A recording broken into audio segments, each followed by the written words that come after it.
जरूरी है कि संबलपुर के कांग्रेस पार्टी ने, वेस्टर्न उड़ीसा की कांग्रेस पार्टी ने और पूरे उड़ीसा प्रदेश की कांग्रेस पार्टी ने भक्तदा के नेतृत्व में, सभी जिलाध्यक्षों ने, सभी हमारे कार्यकर्ताओं की जरूरत हुई है उड़ीसा की धरती ने। इसीलिए हम यहाँ से आप तमाम लोगों को नमन करते हुए आपसे सीधे तौर पर दो चार बात कहना चाहते हैं। मुझे आता नहीं ना मोहतरम को मोहतरम कहना, किसी को ज़्यादा किसी को कम कहना।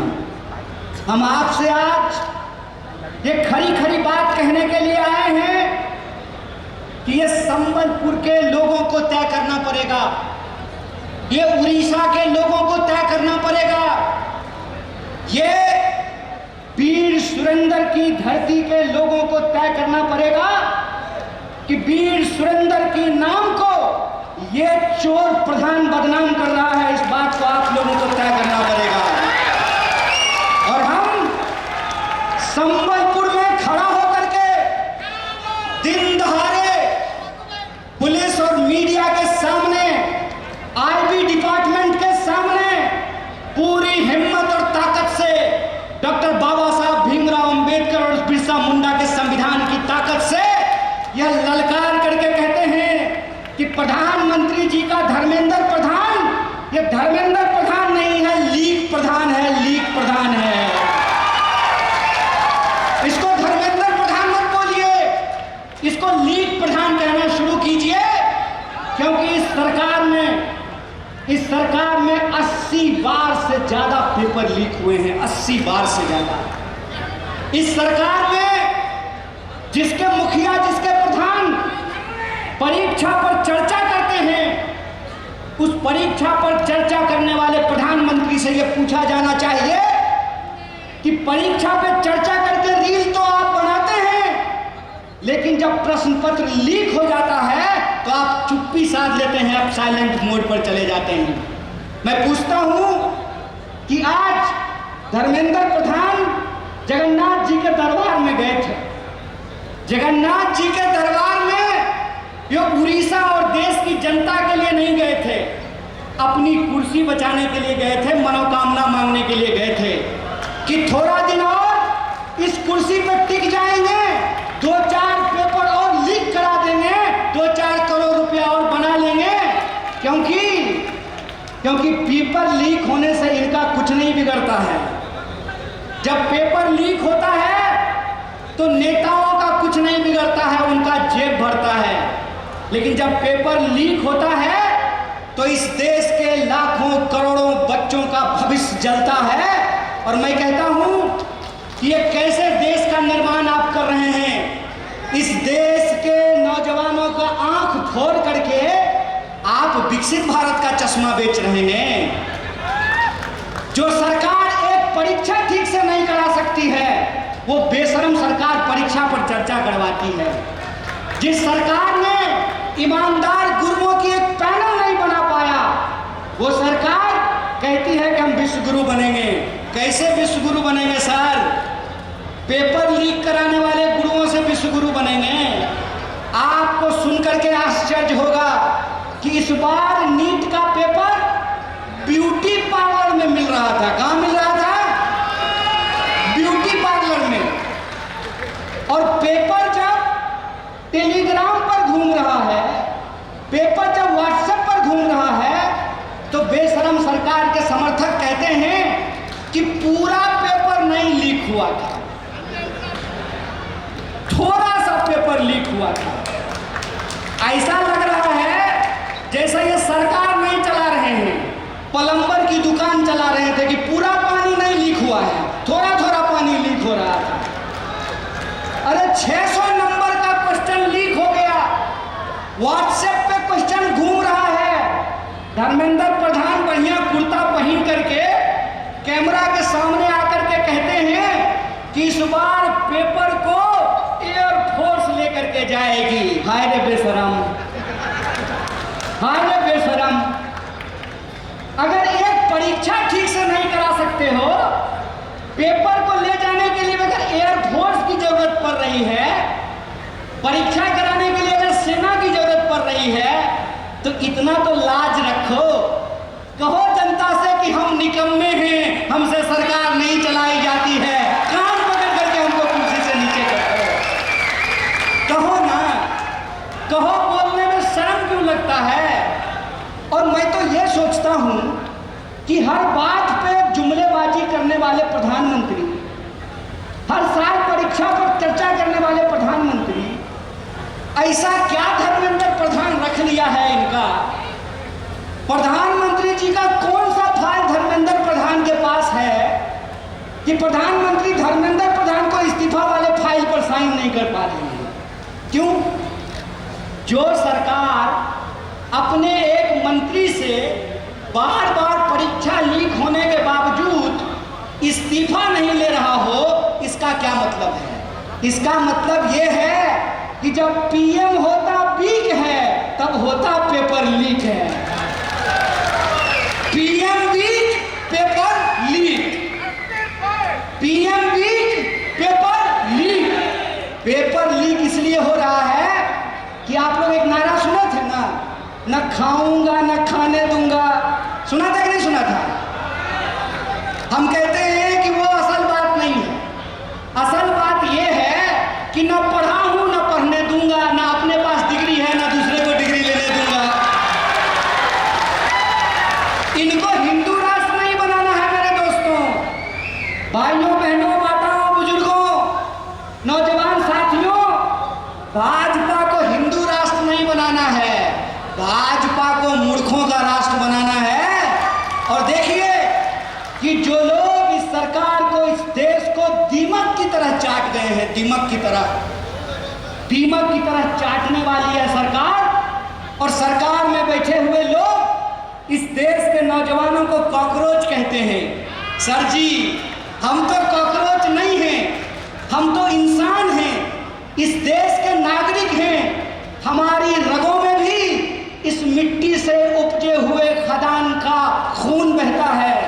हमारे चेहरे से टपकता हुआ ये पसीना मेहनतकश आवाम का पसीना है। हम कॉकरोच नहीं हैं, हम इंसान हैं। लेकिन आप सोच करके देखिए कि सिस्टम में बैठ करके आपका दिमाग, सिर्फ आप फाइल को नहीं चाट रहे हैं, आपका दिमाग भी चट गया है, क्योंकि आपके पास कहने के लिए कोई बात नहीं है। और यह बात मैं पूरी जिम्मेवारी से आज आपके सामने रखना चाहता हूं कि देश की हालत इन्होंने क्या बना दी है। देश की हालत यह है कि 1 घंटे में 2 नौजवान आत्महत्या करता है, 1 घंटे में 2 किसान आत्महत्या करता है, हर मिनट किसी न किसी महिला के साथ कोई यौन अपराध होता है। इस देश के अंदर 45 साल में इतनी ज़्यादा बेरोजगारी कभी नहीं थी। डिग्री की हालत यह है कि आप पढ़ने के लिए जाइए तो आपको भारी फीस वसूला जाएगा। आप पढ़ाई जब कंप्लीट कर लेंगे तो एक भी एग्जाम टाइम पर नहीं होगा। एग्जाम जब आप पास कर जाएंगे तो पता चलेगा कि पेपर लीक हो गया है। आप बताइए कि इस देश के नौजवानों के भविष्य के साथ ये खिलवाड़ कर रहे हैं कि नहीं कर रहे हैं? कर रहे हैं कि नहीं कर रहे हैं? और आपको मालूम है ये खिलवाड़ क्यों कर रहे हैं? ये खिलवाड़ इसलिए कर रहे हैं क्योंकि इनको मालूम है, इनको मालूम है कि हमारी खरीदी हुई मीडिया, हमारा खरीदा हुआ सिस्टम, इसके दम पर हम चुनाव जीत जाएंगे। आपने देखा कि किस तरीके से जानबूझ करके कांग्रेस की एक प्रत्याशी का नामांकन कैंसिल कर दिया गया, बीजेपी के प्रत्याशी को टाइम दिया गया, कांग्रेस के प्रत्याशी को टाइम नहीं दिया गया। तो है संबलपुर की आवाम, मैं आपसे कहना चाहता हूं, हमको आपको कांग्रेस की नहीं देश की चिंता करने की जरूरत है, देश की चिंता करने की जरूरत है। और हम आज इस देश की सड़कों पर मल्लिकार्जुन खड़गे और राहुल गांधी जी के नेतृत्व में देश के न्याय के लिए संघर्ष कर रहे हैं। हमको अपनी चिंता नहीं है, लेकिन देश के नौजवानों के साथ जो अन्याय हो रहा है, ये अन्याय हम नहीं होने देंगे। देश के किसानों के साथ जो अन्याय हो रहा है, ये अन्याय हम नहीं होने देंगे। देश के विद्यार्थियों के साथ जो अन्याय हो रहा है, ये अन्याय हम नहीं होने देंगे। देश के दलितों, आदिवासियों, पिछड़ों, अति पिछड़ों, अल्पसंख्यकों, महिलाओं और गरीबों के खिलाफ जो अन्याय हो रहा है, ये अन्याय हम नहीं होने देंगे। और इस सरकार को जितनी ताकत है ये सरकार लगा ले, जितनी जगह है इनकी जेल में, उन जगहों को ये नाप लें। मैं इनको बता देना चाहता हूं कि सड़क से लेकर के संसद तक इस देश के विद्यार्थियों के न्याय के लिए, धर्मेंद्र प्रधान के इस्तीफे के लिए, पेपर लीक के खिलाफ, लोगों के रोजगार के लिए हम संघर्ष करेंगे और इनकी ईंट से ईंट बजा करके रहेंगे। बोलिए होगा कि नहीं होगा? धर्मेंद्र प्रधान का इस्तीफा होगा ना? और धर्मेंद्र प्रधान का अगर आप इस्तीफा देना चाहते हैं तो मैं उड़ीसा के छात्रों और नौजवानों से यह अपील करने के लिए आया हूं। हे उड़ीसा के छात्रों और नौजवानों, यह धर्मेंद्र प्रधान उड़ीसा का नाम मिट्टी में मिला रहा है। यह धर्मेंद्र प्रधान संबलपुर का नाम मिट्टी में मिला रहा है। उड़ीसा के छात्रों नौजवानों को हुंकार भरना पड़ेगा और यह जो लीग प्रधान है, इस लीग प्रधान का इस्तीफा लेना पड़ेगा। बोलिए आप लोग लड़ेंगे कि नहीं लड़ेंगे? धर्मेंद्र प्रधान का इस्तीफा होगा कि नहीं होगा? और धर्मेंद्र प्रधान का इस्तीफा होगा तो आज आपके सामने ये घोषणा करके जाते हैं, सरकार बदलेगी, सिस्टम बदलेगा, लोग बदलेंगे। और आज जो हमारे राहों में पत्थर बिछाने वाले लोग हैं उनको कह देना चाहते हैं कि आज दिन तुम्हारा है, कल दिन हमारा होगा। तुम हमारा हक के खिलाफ हमसे लड़ रहे हो, हम अपने हक के लिए तुम्हारे खिलाफ लड़ेंगे और तुम बेईमानों को जेल में डालेंगे, इस बात को याद रखना। और विनोद भाई, पुलिस वाले को कुछ भी कहने की जरूरत नहीं है। वो पुलिस वाले असल दूरबीन लेकर के हम लोगों को इसलिए देख रहे थे कि मन ही मन वो हम लोगों को बधाई दे रहे थे। क्या सिपाही जी, ठीक बात बोल रहे हैं नहीं? और मालूम है ये हमको बधाई क्यों दे रहे थे? ये हमको बधाई इसलिए दे रहे थे कि इनके बच्चे भी CBSE में पढ़ते हैं, इनके बच्चे भी नीट का एग्जाम देते हैं, इनके बच्चों का भी पेपर लीक होता है।